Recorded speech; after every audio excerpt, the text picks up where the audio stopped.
Halo Toters, gua baru aja kelar nonton film nih. Tapi film ini bikin gua mikir 2 kali. Ada orang bilang, kalau kamu kerja keras, dunia bakal ngasih kamu peluang. Tapi di film ini, yang ada peluangnya itu datang dari ngerekam orang kejedot trotoar sambil berdarah-darah. Judulnya tuh Nightcrawlers. Film yang bikin lo mikir juga, sebenarnya siapa sih penjahatnya di sini?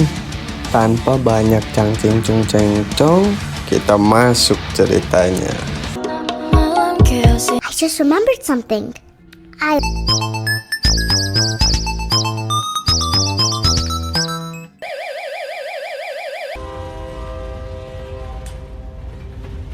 Dia pengangguran, pinter ngomong, dan kayaknya lulusan Harvard jurusan manipulasi. Kenalin, namanya Lau Blumkitz. Panggil aja Lau.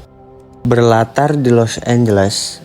Di suatu malam, si Lau lagi jalan-jalan ketemu sama polisi yang lagi patroli. Nah, gak tahu gimana pikirannya. Dia nyamperin tuh polisi. Abis itu scene pindah. Dia bawa kawat, besi, sama jam tuh polisi udah dipakai dan dia OTW ke tempat konstruksi buat ketemu mandor di situ. Nah, karena dia pengangguran gak ada duit, tuh barang-barang dijual ke mandor. Best offer, then I guess I accept. Alright, drive around back and unload them. Terus abis dapet duit dia jalan-jalan lagi tuh. Tiba-tiba ada kecelakaan di jalan. Dia turun karena penasaran. Di situ dia merhatiin ada orang yang ngerekam kecelakaan itu dan denger dia mau jual videonya. Tahu gak? Video 60 detik dibayar $300, Tot. Well, then make me a deal. 400. 300. All right, deal. Love you. Nih, yang belum tahu, Nightcrawler tuh sebutan untuk juru kamera lepas yang mencari rekaman berita untuk dijual ke media. Biar lebih gampangnya, orang-orang yang nyari duit dari jualan rekaman kejadian kriminal ke stasiun TV. Nah, yang gua lihat reaksi si Lau, wah ini dia passion gue. Jadi, Lau mulai ikut-ikutan jadi Nightcrawler. Dia beli kamera, scanner polisi, dan tiap malam nyari TKP. Tapi, ini beda ya sama tukang parkir yang nyari lahan kosong. Nah, si Lau nyari korban tabrakan, perampokan, dan pembunuhan.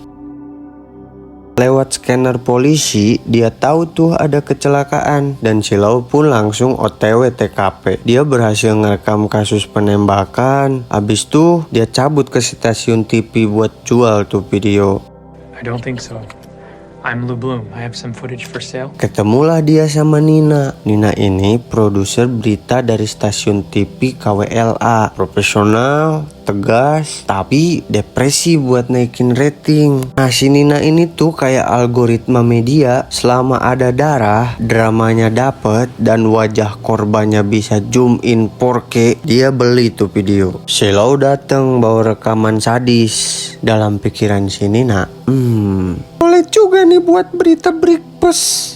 Nah, habis dapet duit dari video pertamanya, si Lau makin semangat tuh buat nyari video lebih banyak lagi buat dapetin duit. Di sini tuh hubungan Lau dan Nina tuh bukan romansa, tapi lebih serem. Lau secara halus dan memanipulasi si Nina. Dia maksa Nina beli footage-nya dan bahkan maksa diajak makan malam pakai ancaman bisnis. Dan Nina, ya dia tunduk karena dalam dunia berita Lau adalah supplier premium penderitaan. And now is that I want a relationship with someone I can take. Lalu muncullah Rick, pemuda yang lugu, polos, dan lagi butuh kerjaan. Does it have GPS? Yes, it does. Yeah. Congratulations, you're hired. Lau rekrut dia dengan job desk buat bantu nyetir, bantu rekam, dan jangan banyak tanya. Nah, si Rick mulai diajarin kode-kode radio polisi buat ngemudahin mereka bedain beberapa kasus. Misal, kode 2 nggak pakai sirine, kode 3 pakai sirine. 2 is respond immediately, no lights and sirens. And code 3 is? The lights and sirens. Lanjut. Setelah dapat duit banyak dari hasil jualan video, akhirnya dia kebeli tuh mobil baru Mustang warna merah, tapi bukan banteng ya. You worked in other factors. If I didn't think that you could do better, I wouldn't ride you. Awalnya kayak kerja biasa, tapi makin lama Rick sadar, kayaknya bos gue ini bukan cuma ambisius, dia bener-bener gila. Rick tuh kasihan banget ya, cuma pengen kerja, malah jadi saksi dan korban dari eksploitasi media. Kayak diajak naik mobil, tapi nggak tahu itu mobil jurusan neraka. Nah, ini dia momen penting yang sering kelewat. Lau mulai punya pesaing, namanya Joe Loader. Dia tuh naik crawler senior, dan bukannya bersaing sehat, Lau malah ngerusak rem mobilnya. Gila nggak tuh?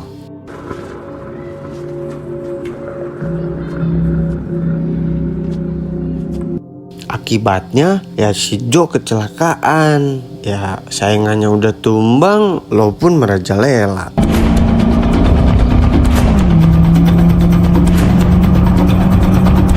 Dan menurut gue ya, ini tuh titik dimana kita semua harus sadar, Lau tuh udah bukan jurnalis, dia predator. Dia bukan ngeliput berita, jir. Ini mah dia yang bikin berita.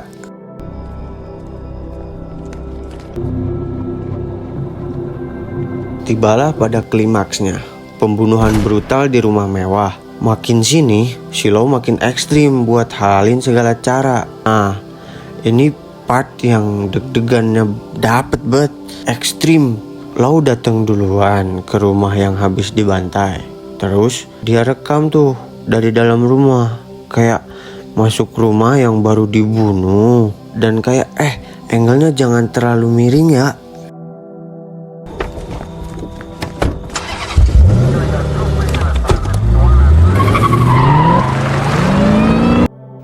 $5,000, 30,000, $7,000, 25,000, 8,000, 15,000, 9,000. 15,000. Abis jual video ke si Nina dan dapet duit banyak, dia punya rencana lebih gila lagi. Dia nunda kasih info ke polisi biar bisa ngikutin pelaku dan dapet footage dramatis demi konten, men.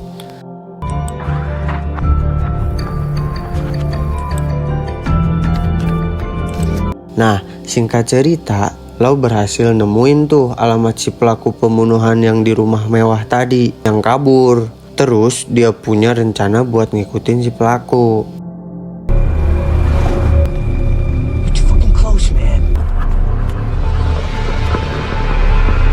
Rick di sini mulai sadar, bos gue ini bukan cuman ambisius, dia bener-bener udah gila. Gonna get my raise. That's reasonable, right? I'm tired of your promises for more pay, man. Other offers, but that's just not the. You think there's a reward? There is a reward. How much? 50,000. Do I get any of that? I just gave you a raise. Setelah tahu si Lau dapet duit banyak dari hasil jual video, si Rick mulai protes. Yang dari dulu minta naik gaji kagak dikasih sama bosnya. Emang sosiopat. Si Rick mulai berani ngancem kalau gaji dia gak naik, dia bakal nyebarin tuh kebusukan si Lau ke polisi.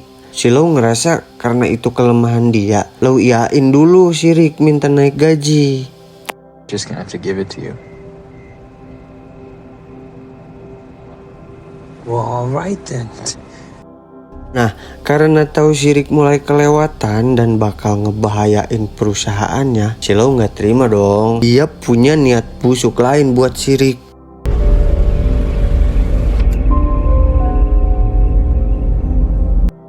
Lalu kita pindah scene. Setelah lama mereka buntutin para pelaku,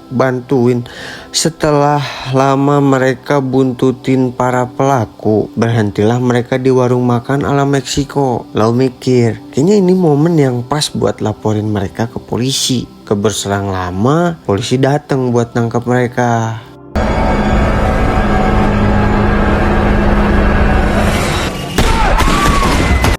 Terjadilah kekacauan, saling baku hantam, baku tembak, sampai ada satu pelaku berhasil kabur. Nah, terjadilah kejar-kejaran. Mereka pun langsung tancap gas gak pakai rem buat ngerekam video.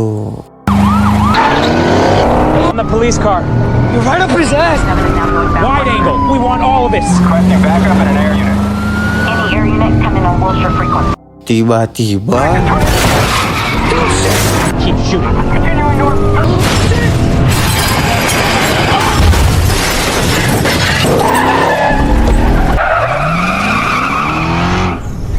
dar, tabrakan. Mereka turun dari mobil, langsung ambil kesempatan. Karena nih mahal, cuan banget ini. Silau langsung bawa kamera dan bergegas buat ngerekam video. Dia datengin mobil tuh pelaku. Lo bilang ke Rick bahwa situasinya aman dan si pelaku udah meninggoy. Lo nyuruh Rick buat cepet-cepet rekam kejadian di TKP. Dan tiba-tiba lagi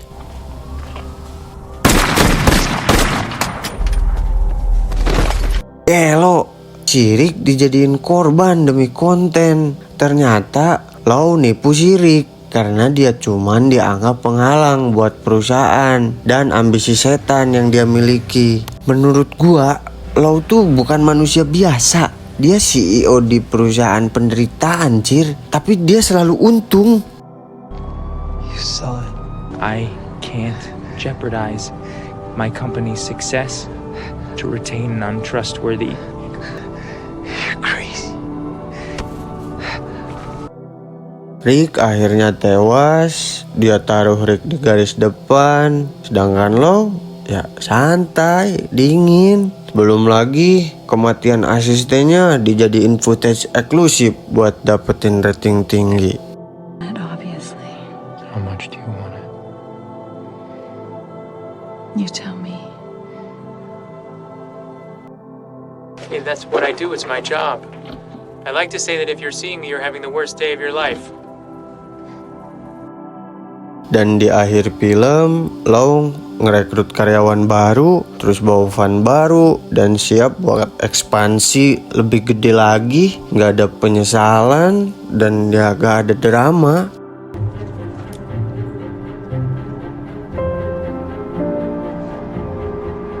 Dia sukses, tapi kayak sukses versi psikopat yang nulis sendiri aturan mainnya, anjir. Ya, film pun tamat. Jadi Nightcrawler adalah cerminan paling tajam tentang media modern. Di ketika berita bukan lagi tentang kebenaran, tapi tentang siapa yang paling cepat, paling dramatis, dan paling berdarah. Ini lebih ke kritik terhadap media, kapitalisme, dan obsesi manusia terhadap sensasi. Jadi Lau Bloom sebenarnya bukan tokoh fiksi. Dia bisa jadi ada di sekitar kita atau mungkin di balik layar kita. Jadi, lain kali kalau lo lihat breaking news, coba deh pikir siapa yang ada di balik kamera. Nah, dia lagi nyari kebenaran atau lagi nyari keuntungan. Karena bisa jadi kameramennya kayak si Lo.